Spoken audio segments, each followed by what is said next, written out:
doors, bolt your windows, and turn off the lights.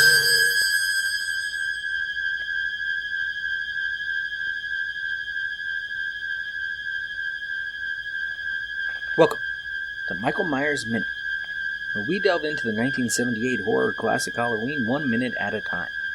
I'm your host, Robert Black. Laurie makes it upstairs as minute 70 begins. Interior, Doyle bedroom. Laurie opens the door to the bedroom. Tommy and Lindsay are sound asleep on the bed. She looks at them a moment. Laurie, sleep tight, kids.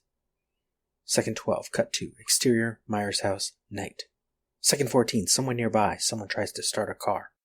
Seconds 19 to 30, we pan past that palm tree Andy Nelson pointed out way back in minute 14 to find Loomis from the script. Sits in silence behind the hedge watching the Myers house.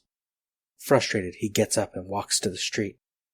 For a moment he glances back at the Myers house, then looks down the quiet residential street. Really, he's looking from the South Pasadena location, 709 Meridian Avenue, to a new location, North Genesee Avenue in Hollywood. Loomis's POV, street, station wagon. It is empty except for a station wagon parked several blocks away. There's an important detail here that people don't often get. They think he's standing at the Myers house and then sees the station wagon right across the street. He specifically sees it far away, that's why he has to walk to go confirm it's the right station wagon. Then he proceeds, well, we'll get into what he does after, but he walks a lot after. The Myers house and the Doyle house are not that close. The movie doesn't convey this very well. Angle on Loomis. He turns away from the street, then a thought strikes him. He looks again. Loomis's POV, street, station wagon. The lone car is Loomis's station wagon. See, even in the script, though they say it's blocks away, they don't have him walk there first to recognize it. The movie does at least convey it better than the script. Parked in front of 1356 North Genesee, by the way. Second 39, the music kicks in. Angle on Loomis. He's not certain of it. Slowly, Loomis starts walking down the street toward the station wagon.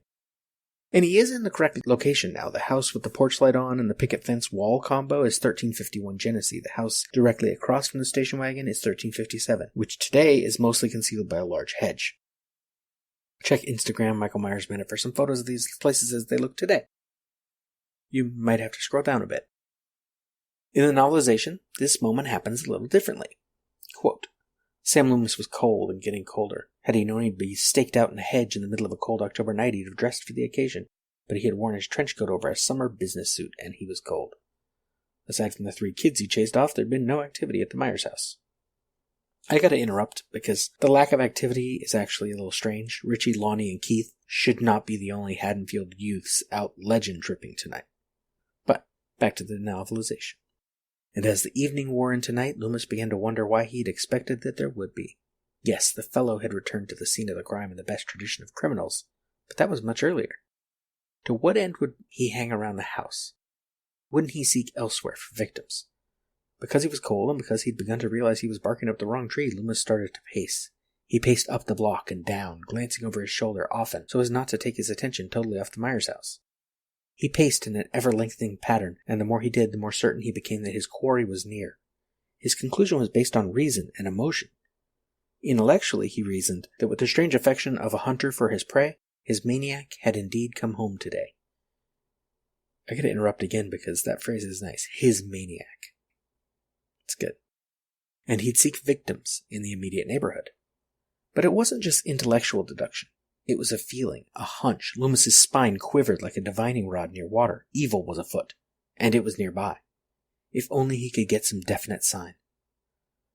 Loomis's pacing swept him farther and farther away from the Myers house, and soon he was turning his back on it with impunity, for he was now convinced his maniac was not there. Back and forth like a pendulum, Loomis swung, attuning himself to the vibrations of evil in the air, and trying to get a fix on them like a pilot seeking radio guidance on a stormy night. He debated with himself as to whether he should continue going straight up and down the block, or turn corners and form a kind of search grid with his pacing. At a certain corner he felt strongly drawn and decided to let the force carry him, even if he lost sight of the Myers house entirely. It was as if he were the planchette on a Ouija board, and someone had asked him, "Is a murderer near at hand?" The force of the vibrations was sending him where? Down this oak-lined street and toward that car. Why that car? But it was not a car, it was a station wagon. A station wagon! Could it be the one? His pace quickened. It was hard to tell the color of the vehicle because of the yellow arc light of the street lamps overhead, but it seemed to be that livid purplish brown of the state hospital station wagon. One glance at the side of the vehicle would tell him. He strained his eyes, seeking the emblem on the door, his legs churning at a pace they hadn't done for a decade. And inside his head, the vibrations of evil grew immeasurably stronger with each yard he covered. End quote. Loomis has himself some evil radar. Loomis slows down by the car, and the minute ends. That is all for Minute 70. Michael Myers Minute is a production of Lemming Drops Studio. You can find more content at lemmingdrops.com. You can stalk me on Twitter and Facebook at Myers Minute, or Instagram Michael Myers Minute, or join our Facebook listeners group, 45 Lambkin Lane. Don't forget to subscribe and leave us a nice review if you like what you hear. And if you really like what you hear, you can help me out by donating through Patreon at patreon.com/MyersMinute and join the Thorn Cult. Until next time. See you later. Bye. Bye.